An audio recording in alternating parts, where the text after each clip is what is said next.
This is John Strong. You're listening to Soccer Made in Portland. Welcome Timbers owner and president, Merritt Paulson. This might take away your Merritt Paulson tweets segment. No, we already did the Merritt Paulson Twitter update just to make sure we got it in. Garth Lagerwey, Real Salt Lake general manager. Thanks, guys. Appreciate you having me on.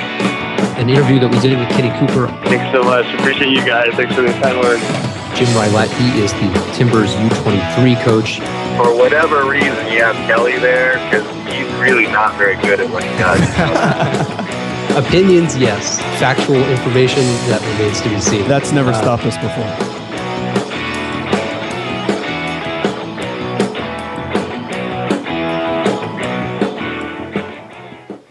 Good morning and welcome to Soccer Made in Portland here on the North American Soccer Network and NASNradio.com.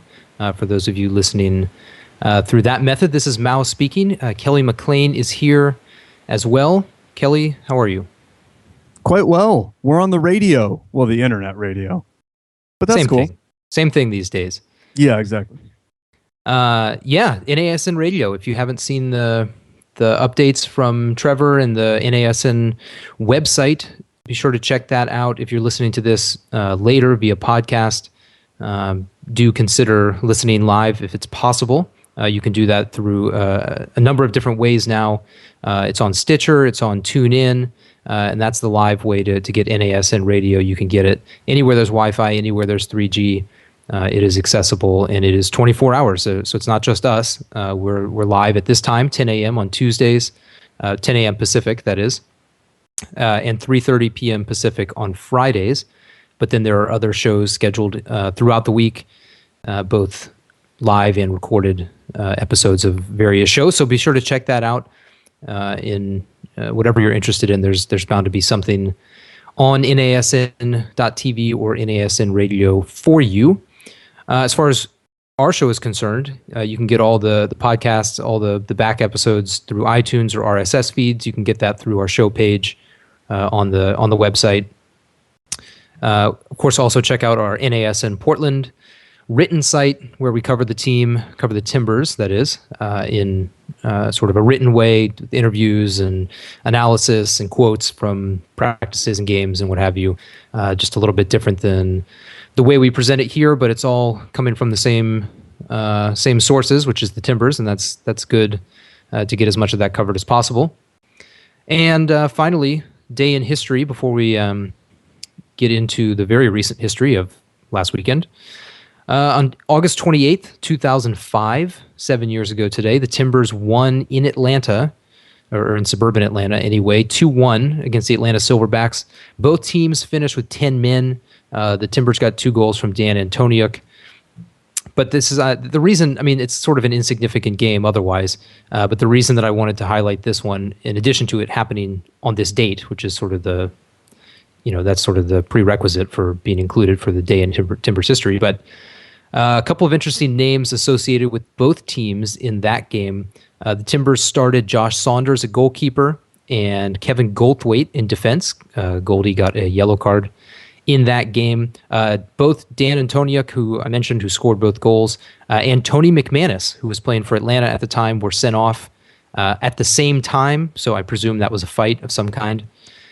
And 2009 Timbers captain David Hayes started and played the whole game for Atlanta on that day. And then a name from sort of the distant past of MLS, Alex Pineda-Chacon, who was, of course, the MLS MVP and Golden Boot winner in 2001 with Miami Fusion. He came on at halftime for Atlanta in that game this day 7 years ago. So, kind of a weird who's who. Gavin Wilkinson was on the bench, did not play in that game for the Timbers. Scott Thompson did played 90 minutes. Lee Morrison played 90 minutes. Brian Winters, all kinds of names that are familiar. Byron Alvarez, Hugo Alcaraz-Queller, all kinds of guys, sort of from the who's who of Timbers past.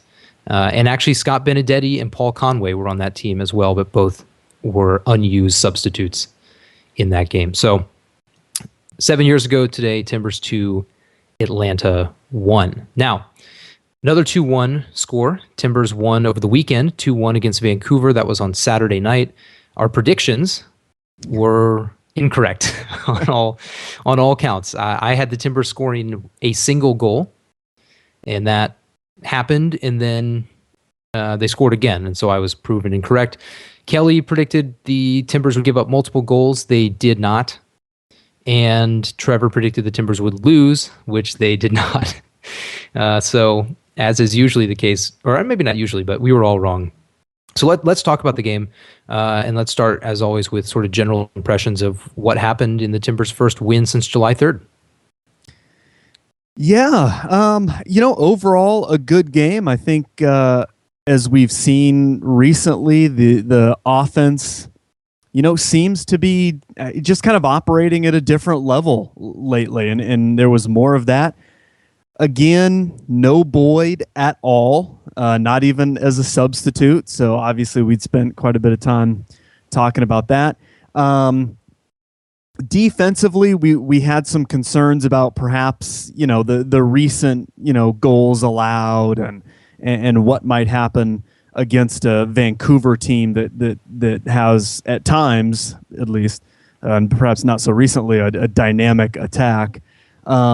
And for the most part, it was decent. There were a couple, nerve-wracking moments, and they let in the one goal. But I think you've got to say overall, it was a pretty decent performance, and you'd perhaps like to see a few more of those opportunities that they created go in. DK had one off the post. But I think you've got to be pretty happy with the performance and the overall way the team is playing over the past month or so.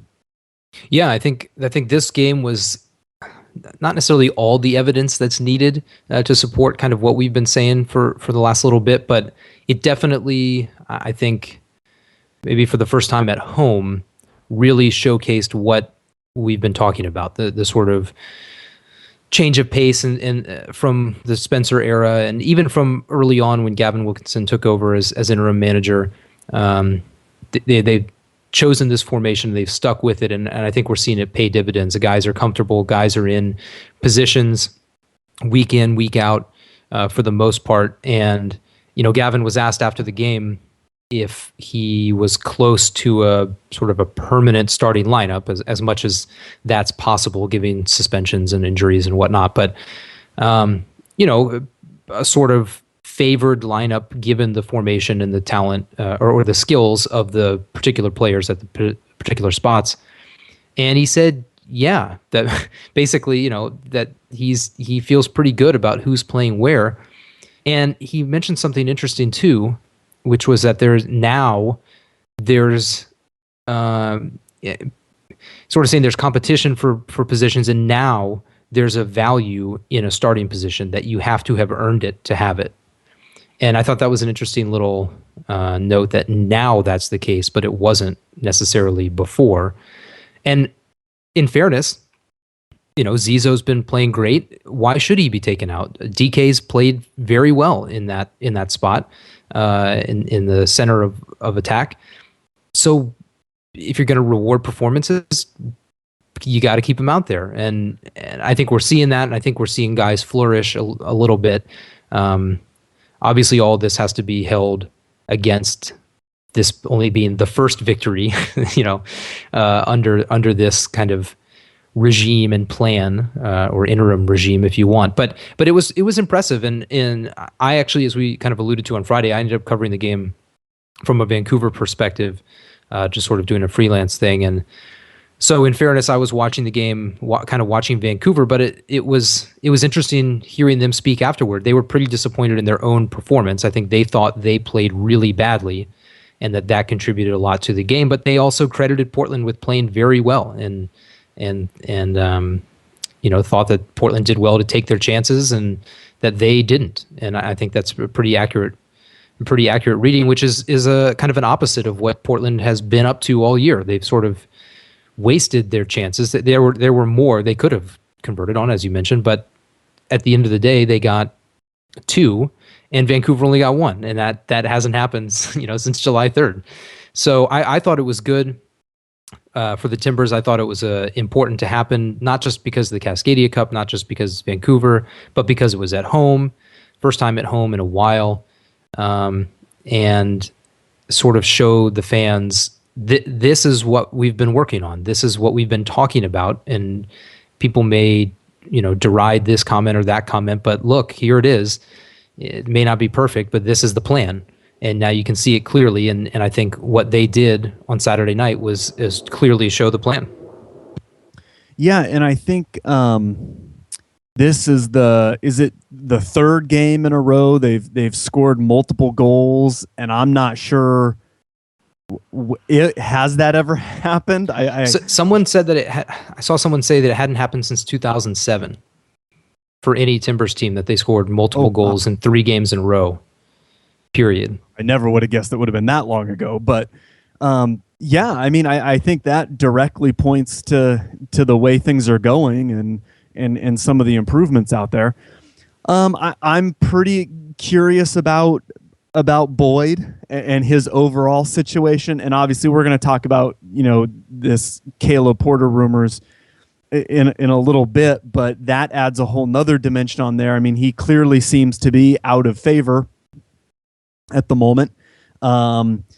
Don't know if he, is a fit or is just flat out is not a fit in a system like this. He hasn't played in the last 2 games when some things have gone particularly well offensively. If you put him, would he gel? Would he mesh? Would he work out? Or is DK really doing some things that just Boyd doesn't do? I think actually Nagbe's goal against Vancouver might be a good example of DK maybe doing some things that Boyd just flat out wouldn't do. That started with DK running down the channel, dragging a defender out with him, and actually doing a nice bit of work just with some foot skills. He brought the ball down, he took a couple of touches, turned in, and played at least a decent ball into Alexander, who was open in the middle of the field. I mean, he sort of got that little sequence started. Alexander went to Jewsbury, and Jewsbury on to Nagbe for the goal. I don't think Boyd would have done that. I don't think that goal happens if Boyd were out there. Now, maybe some other sequence elsewhere in the game would have led to Boyd scoring a goal himself, but I think most people would probably agree that sequence would not have happened if Boyd were out there. So I don't know. He's an interesting figure for me right now, just sort of in the same way that last December we kept talking about goalkeepers and what was going to give with the goalkeepers, Gleason and Perkins, and obviously we know the answer to that now. But Boyd seems to be an intriguing figure now. A DP making supposedly $1.5 million a year, supposedly a 2-year deal. If he's not playing now, if he doesn't fit into the system, if he's projected not to be the type of guy that would fit into, Porter's system, what do you do with this guy who's got 7 goals and is making this much money? And I mean, are you just going to have to take a bath, trying to get rid of him? Do you keep him around? Would he be unhappy? I think for me, he's sort of the most intriguing figure at the moment as we look to the end of the season and then on to next year, what happens with him. But I do like seeing DK out there doing and playing well. I think it becomes more and more apparent that the time away on loan helped him. He clearly is doing some things differently and looks to be a much more sort of calm and composed, comfortable player out there, which is really nice to see. I'm curious though to see if we're gonna get looks at Mwanga in that role. Just because it seems as though Gavin has tried to give some younger guys some minutes, but then he's also, like you mentioned, saying that guys who are playing well, deserve to continue to play. So, do you really just make the substitution just for making the substitution? A month ago, we were sitting here saying Gavin's got, the door is wide open. He can do whatever he wants for any reason that he wants. Now, he can't quite do so much of that. He can't just say, "Oh, I'm going to try Mwanga just because I want to try Mwanga." It's not going to really fly quite as well anymore. So, but it is nice to see DK doing well. I'm curious about Boyd and what happens with him.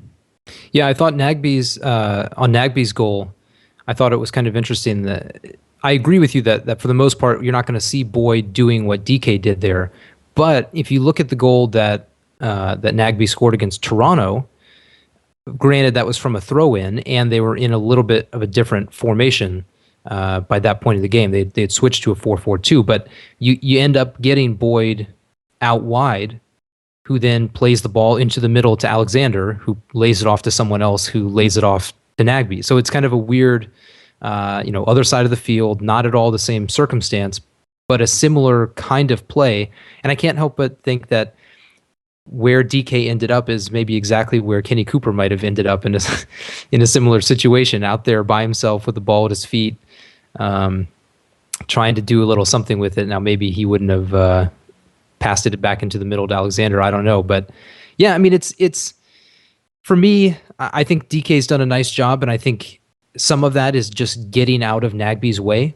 That's been described by Wilkinson as running through the channels and taking defenders with him. But I think a lot of that is simply to create some space for Nagbe to actually use as the sort of spearhead of the midfield attack. And we've seen it a couple of times now when there's not a forward just sitting in the middle of the field, whether that's in the box or at the sort of outside of the box, but wherever where Boyd likes to kind of hang around. That's almost always right in the middle, and that's fine. That's where he wants the ball. That's when he scores. He usually has started from there and either goes to the near post or whatever. But that really, really shortens that space that Nagbe has to be effective, and not on the ball necessarily. I mean, we've seen him in these last two games make these sort of little diagonal runs into the box, these off the ball runs that Zizo found him in New York, and then Jewsbury finds him in almost exactly the same kind of play. And that you can't do that if there's a big center forward standing right there. And so I think as much as anything, it isn't that Boyd isn't good. It's more that Nagbe being good is almost better for the Timbers than Boyd being good, even though Boyd makes a lot of money and you'd rather see a guy making that much money do better or do more or convert more of the chances that are there. Ultimately, if Nagbe's able to be successful, it isn't because it's Nagbe, it's because it's coming from this system, and if they're doing a system and it's working, they have to stick with that because they have had other systems that haven't worked. So to actually get one that not only works for the wide guys, being, like both Songo and Zizo at the moment, look really comfortable, look pretty dangerous, look like they've got a good handle on what their responsibilities are. It's not just that, though. It's actually freeing up that space for Nagbe, because we saw a little bit of quality from out wide a couple of games back before Nagbe started scoring, but Nagbe people just kept saying, and we even said it, Nagbe's just invisible. He's just not there. And I think that has more to do with kind of his operating space than his ability. So yeah, I thought it was I thought it worked well. DK obviously had that one off the post, which was bad luck for him. Now he did have two other instances where one time he ran directly into Songo when Songo was in the box trying to put a ball on frame, and that very clearly upset Songo. And then another time in the first half, he basically got in Horst's way when Horst was trying to head in a corner or a free kick or something. I think it was a corner. He didn't end up running into him or blocking him, but he sort of jumped right in Horst's path, and the ball ended up going out off of Demerit and whatever. But Horst was pretty upset with DK for basically getting in his way. So there are still some of those instances where you sort of see a little bit of the kind of, not clumsiness, but just sort of a little bit of a lack of positional awareness from DK. But he has definitely improved. He's looked good, and I think more than anything, he's just playing in the system and doing what the coaches are asking. Whereas Boyd, I think, basically says, well, here's what I do well. So that's what I'm going to do. And if you can get the ball to me, that's great. And if not, well, I'm just going to keep doing what I do until you get the ball to me. And that has worked when they get the ball to him. But when they don't, it's pretty unsuccessful. So let's mention Nagbe. I mean, obviously we've talked about the goal, but 3 games in a row, first Timbers player in MLS to do so. A couple of guys have done it 2 games in a row. But he seems to be on a roll. Now he's the worst quote on the team. I'm fairly certain. So you never get anything interesting about him describing the goal or how he's feeling or does he have momentum or does he feel like things are going his way? He basically just says, yeah, everybody's playing better and I'm just lucky to be on the end of them. And okay, that's fine, but he's clearly feeling more and more comfortable and is taking shots, which has been one of the big questions that people have had about him for a while. Yeah, and I think that is the biggest thing is even in games where he's quote unquote sort of disappeared, a lot of it has just been simple, him keeping possession, playing the ball square and back and, not losing it, but not doing, a ton with it.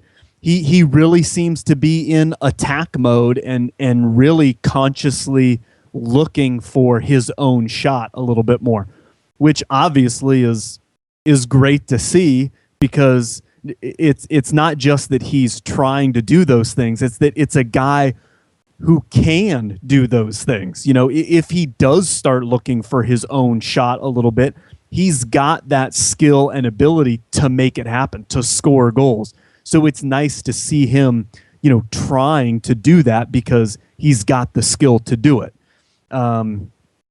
He just seems to be a little bit more alive lately. And I think some of that is, like you mentioned, Boyd, because he does take up, that space right in front of Nagbe. So that does kind of hinder him a little bit. But it's nice to see. He's playing really well. He also doesn't have any defensive responsibilities at all right now. Basically nothing. I mean, yes, he does come back when the entire opposing team is forward and everything, but in the sort of run of play, it's the other 2 midfielders who are dropping back or staying back, and I think we've even seen more of Zizo and Songo tracking back and defending than we have of Nagbe, and that's not a negative. I just think he's basically playing. We sort of talked about this earlier in the year when he would play as a forward, and he would play kind of as a withdrawn forward. He's not the point guy up top. He's sort of sitting in behind and taking advantage of that space. That's basically what it's the same role now. He's just being called a midfielder. It doesn't really matter what you want to call the formation or what you want to say his position actually is. He's performing the same role, which is not to have to worry about tracking back all the time and simply focus on offense. And I think, for a guy who, from everything we've ever seen or heard, grew up, all he ever did was play forward, so that's what he's comfortable doing. And not that he can't defend, but it seems like they've kind of worked him into this spot specifically so that that's all he has to do. And instead of changing his position every game, changing his responsibilities every game, is he on the left? Is he on the right? Is he wide? Is he central? Is he forward or midfield? Just put him into one spot on the field, one area. Let him be free to some degree. He can go left, right, forward, back, whatever's needed at the time, and let him be creative and express himself. And that I think has been, I don't know, as much as anything, what sort of has freed him to be kind of who he should be. I mean, kind of what everybody expected him to be. And you can kind of blame whatever you want from earlier, but I don't know that he was holding himself back necessarily. I think he's just now in a spot where he can be comfortable and flourish. Yeah, exactly.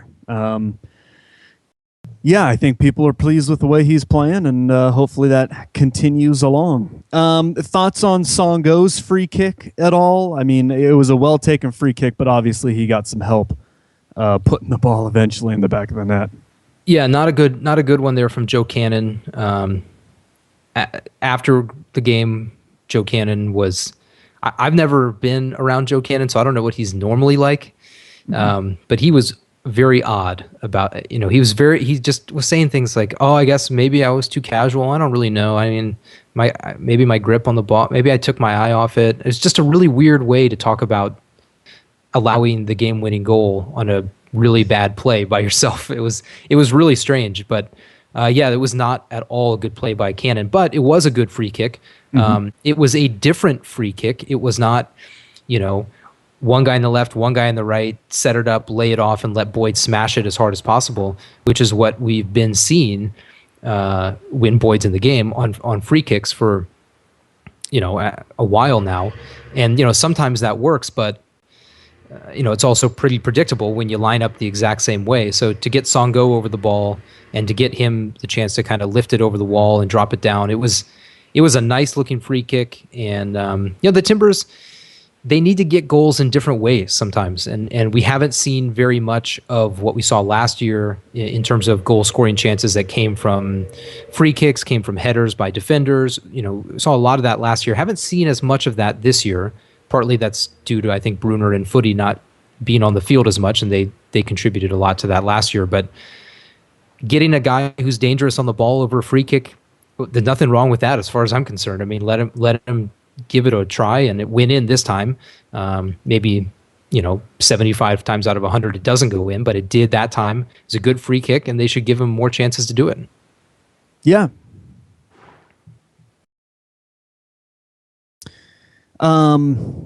How about Horst's goal?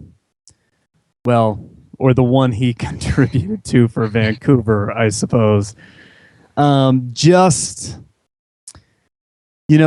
think good defending is, 80% of it is sort of thinking, organization, and communication. And then, the other 20%, you need, good, athletic individual defenders, who have good instincts at defending. And I think that was just an example where Horst's instincts took over, which is generally when it's a scenario where instincts generally will take over. The corner comes in and they can't quite clear it. There's a lot of people in the box, and that's where it does get tough, and that's where your instincts kind of take over. And he just kind of stood back to help protect the goal when you never know what's going to happen.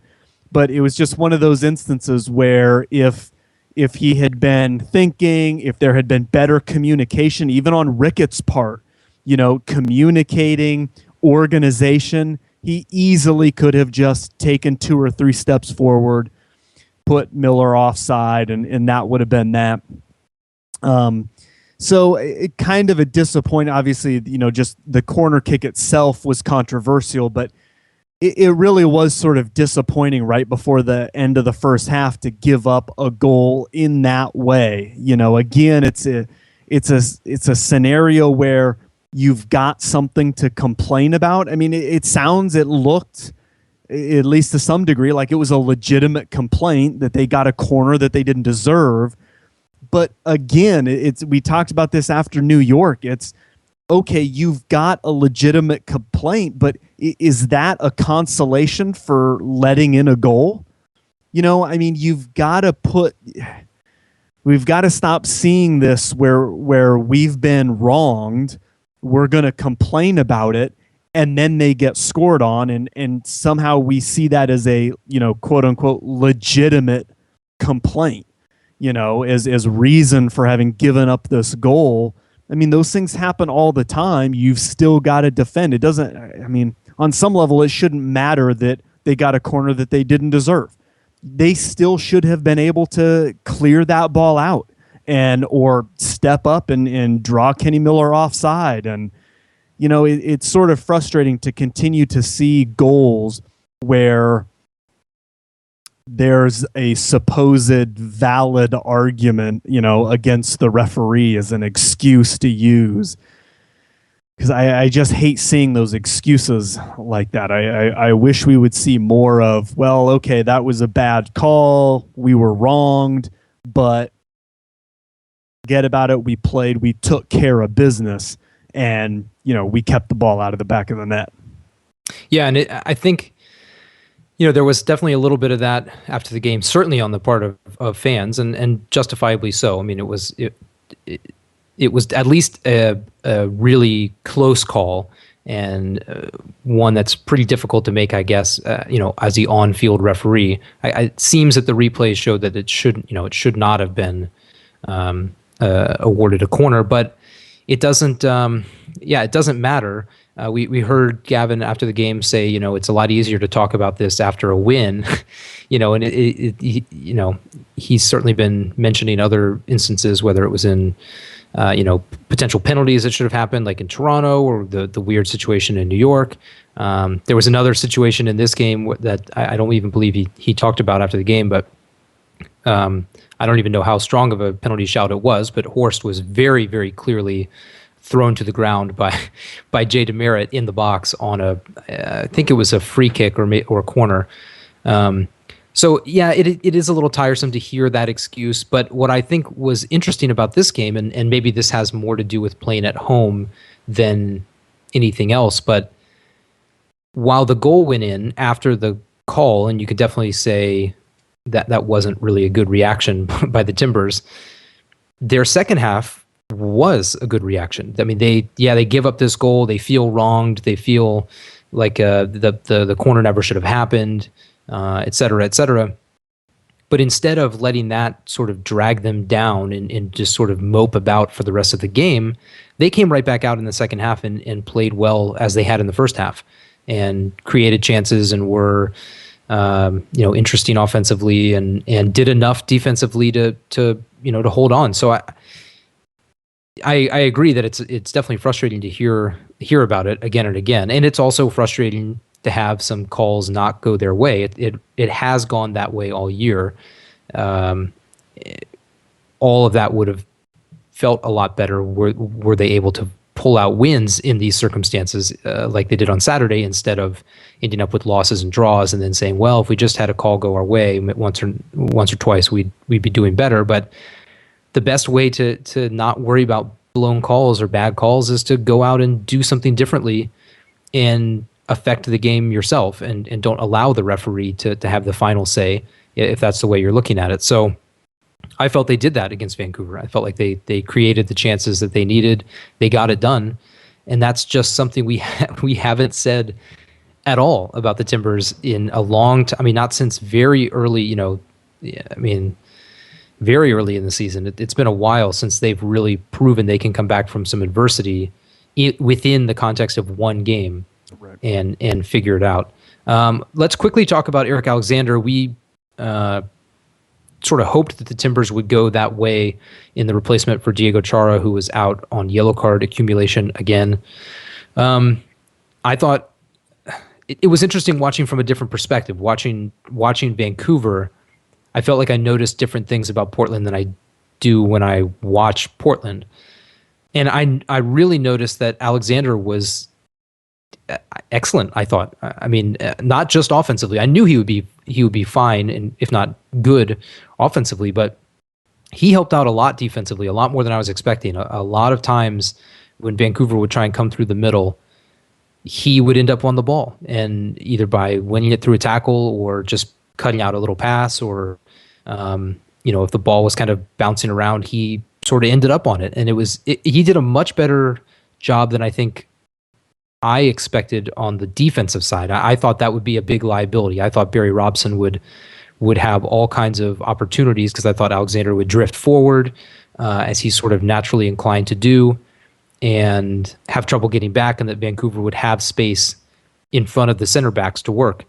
And that didn't really happen, or at least that he sort of would go against Dewsbury. And the combination of Dewsbury and Alexander, I thought was really good. Again, the goal aside, it worked. And so, you talked to him after the game, and he didn't really know, like, would he get to play or not. And there's sort of that balance between rewarding good performances, and well, do you actually hold out one of your best players, Chara, was only out because of a suspension, not because of poor play?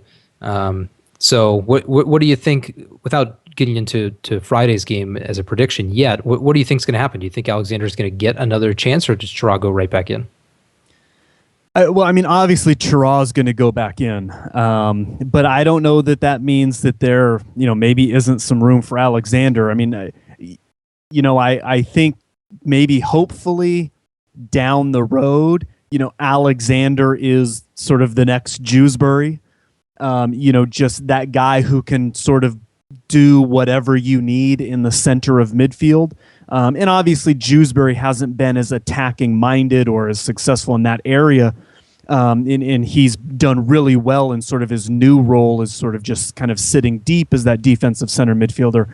But I hope that Alexander is sort of that long-term replacement of your, center midfielder who, can do a lot of everything.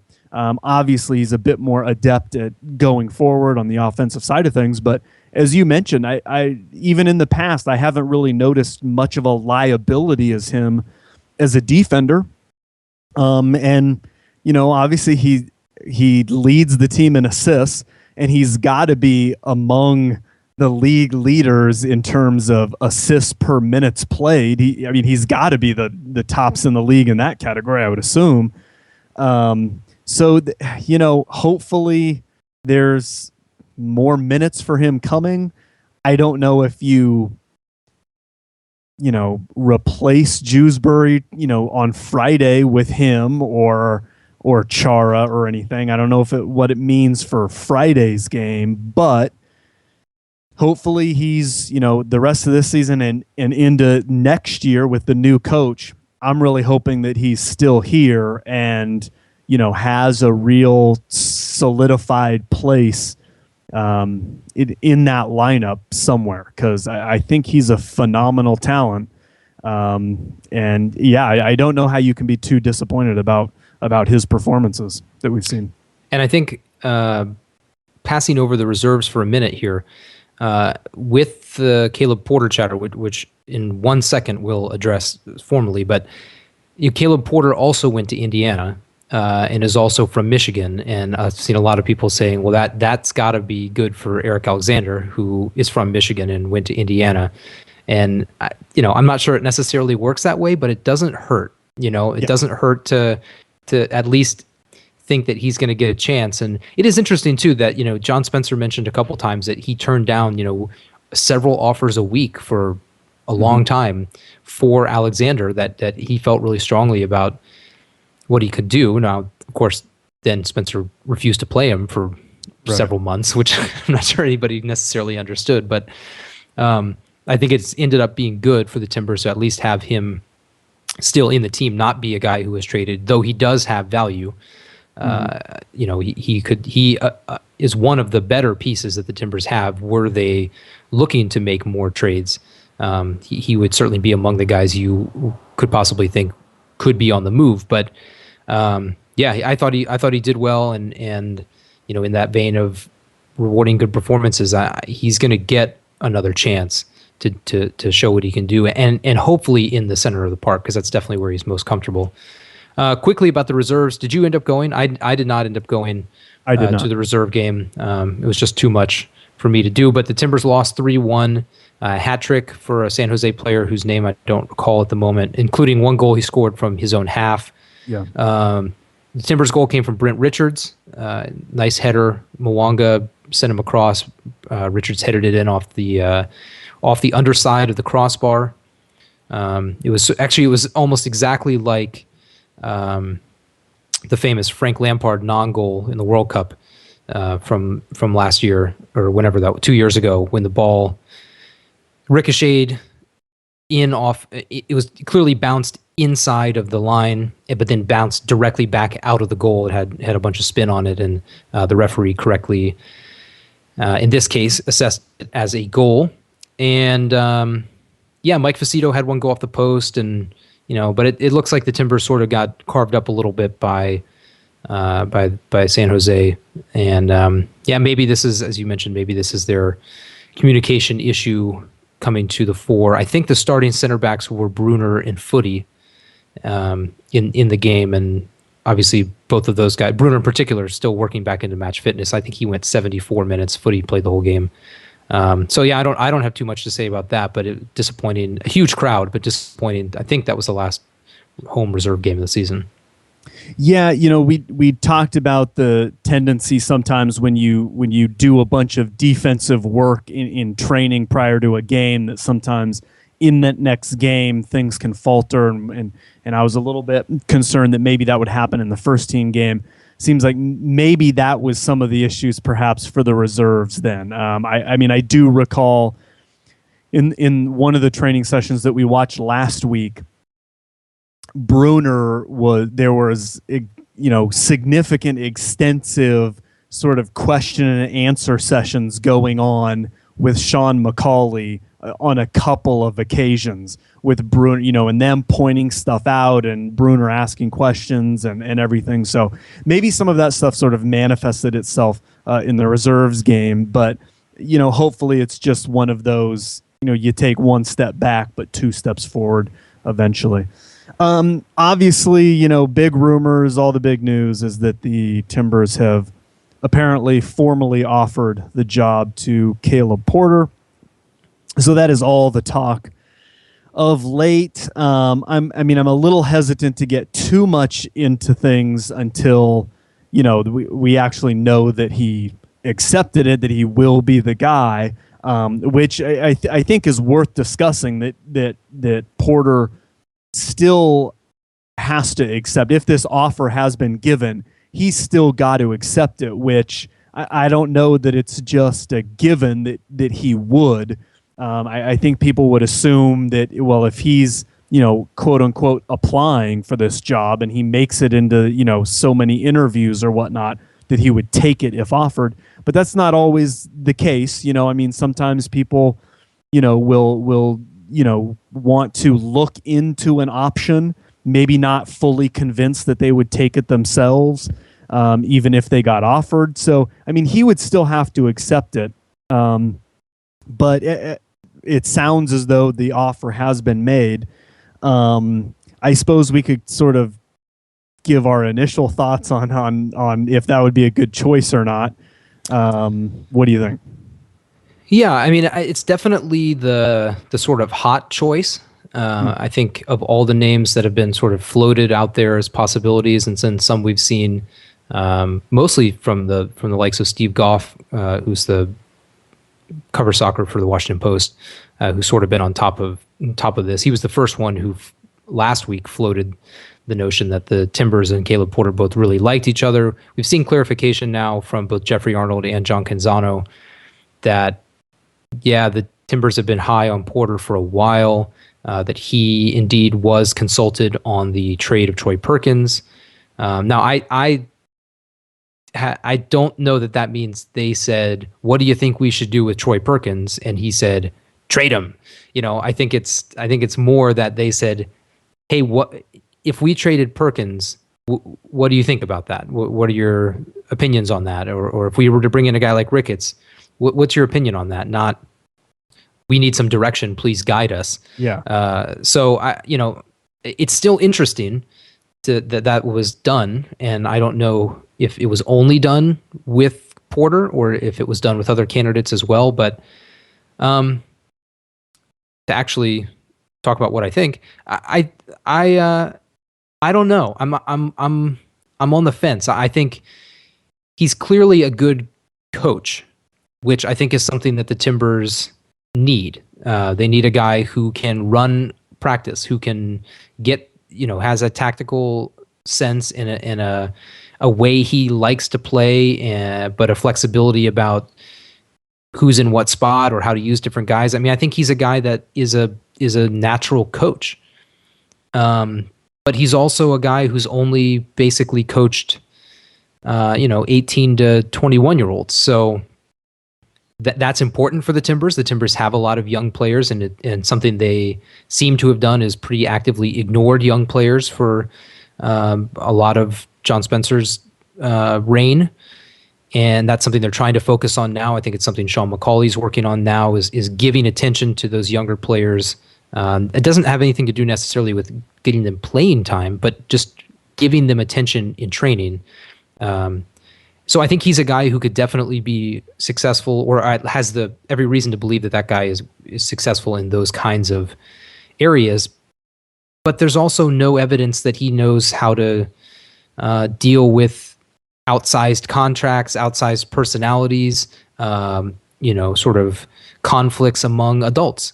And it's certainly not to say he can't, but there's a difference between coaching collegiate soccer players and coaching professionals. And he's a young guy himself. He's only 37, and that can definitely be seen as a good thing, but it could also be seen as a bad thing. So I think if he's going to end up accepting the job, and clearly if they'd offered it to him, they want him to be the coach. I can understand all of the reasons that are attractive about him. Successful, young, has a connection with one of the existing players, has connections with players all over the league. I get all that, but there's also a big risk, which is that he's going to have a learning curve. He's going to have a period of development himself that is going to presumably coincide with the redevelopment of the team. And while that makes some sense to go hand in hand, he can kind of grow into the role while he's sort of reshaping the team, which is going to be rebuilding next year. No matter how optimistic you want to be, the Timbers will be rebuilding next year. They're not. It's not to say they couldn't possibly make the playoffs or be better than they've been this year, but there's going to be some level of deconstruction of what exists and a reconstruction of something else, and that's going to take some time. And so overlapping those instead of having them come one after another, that makes some sense to me. But it's still going to be, there's still a risk there that it could take him an entire season to feel comfortable and to kind of get the way things work. At this point, I would say it's worth the risk to if it's going to be a tough year next year, you think anyway, well, why not make it tough in a couple of ways and have them all get better at the same time? But it does mean you could be in for another long season next year. And is that going to pacify fans? I don't think so. I think fans want an instant fix. They want something that's going to be better next year. And it's easy to say long term, down the road, this is what's coming. It's going to be great. It's going to be good. Grow with us, whatever. But that takes patience. That takes time. And that's hard to come by. And then actually I should just throw out give a little bit of credit to Will Conwell, who's always out at training. Just said that Barrett Paulson intimated that the new coach would be named tomorrow, said some of the rumors were wrong about the coaching search, but refused to give a name. So no idea what that means, but that is breaking news from training where we are not. And so thanks to Will for that. But yeah, I don't know. So that's kind of where I stand on it. What about you? I think there's a concern that he doesn't have MLS experience, and I think a lot of people were looking for a coach with MLS experience. To me, the biggest thing about Porter is he's been a head coach. He has run an entire program. He has been the guy who's made the final decisions on things, which I prefer, which I would value over the guy who's been sort of the career assistant coach. Even though he doesn't have that professional MLS experience, I think the thing that I would put at the top is that, he's been in a situation where the buck stops with him from everything, from having to find and recruit players to having to decide who to put in as a substitute in the 80th minute, to actually being the guy to synthesize the information and suggestions from 3 assistant coaches to be the guy who has to say, okay, I understand your perspective and why that would be good. I understand your perspective and why that would be good, and your perspective. I have to make the decision. Boom, I'm going with this for this reason and this reason. And I like the fact that he at least is a guy who has been a head coach and had to run every aspect of a complete program, even from, we're traveling across country. What day are we leaving? And when are we going to train, when we're on the road? Are we going to get in a training session the night before, or are we going to do something the day of the game? Whatever it is. I just like the fact that he's been in charge for a number of years and at the highest level that is possible for where he's at. So no, he doesn't have MLS experience. No, he doesn't have experience with professionals, really. I mean, aside from what he did with the Olympic team, and some of those guys are obviously professionals, but I think I value more than that the fact that he's been the guy in charge, making final decisions and having to stand up for, whatever mistakes, whatever went wrong. He's had to be the guy to raise his hand and say, all right, that didn't work out. I'm taking the blame for that. So I think, we don't know. I mean, you never know. But I certainly would be fine if it turns out that he is the guy and he does accept it. I'd be fine with that.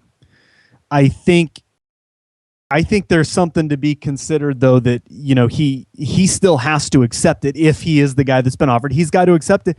Word is he's got a 10-year deal, for another 8 years at Akron, and he's getting paid basically at least $300K a year, which is, I mean, that's a lot of security right there for a guy with a wife and 3 young kids.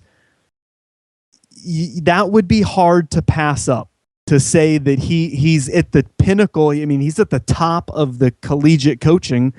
He's got a lengthy contract with security, and he's getting paid more than I would assume any other Division I college coaches are getting paid. I mean, there can't be that many that are getting paid more than he is. That would be tough to turn down and say, okay, I'm going to go to this unknown place where things are not good right now, and I'm going to get what? I mean, a 2-year contract, and maybe the team has the option for a 3rd year. All right, so what if it doesn't work out in a year and a half? Then what do I, I mean, that would take a lot, to be to leave that behind and venture out and move his family and try this new thing. Not to say that he won't do it, but I mean, that's something that you're going to give some pretty serious consideration to before you just pull the trigger and say, oh yeah, I'll do it. But if he decides, then I would obviously I think I'd be fine with that selection.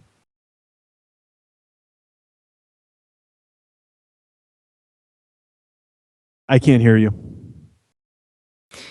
Let's talk about the widening of the pitch really quickly.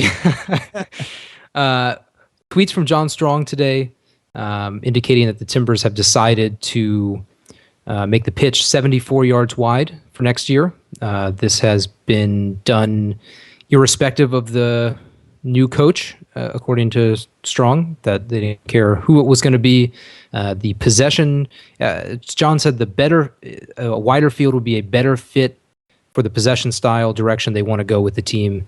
Obviously, you can read into that Caleb Porter if you want, but not necessarily. I think almost anybody would suggest that a wider pitch would be helpful, and not just for opponents, but for the Timbers themselves. And if they really are going to play a style where they're kind of playing now, a little bit of extra space would help.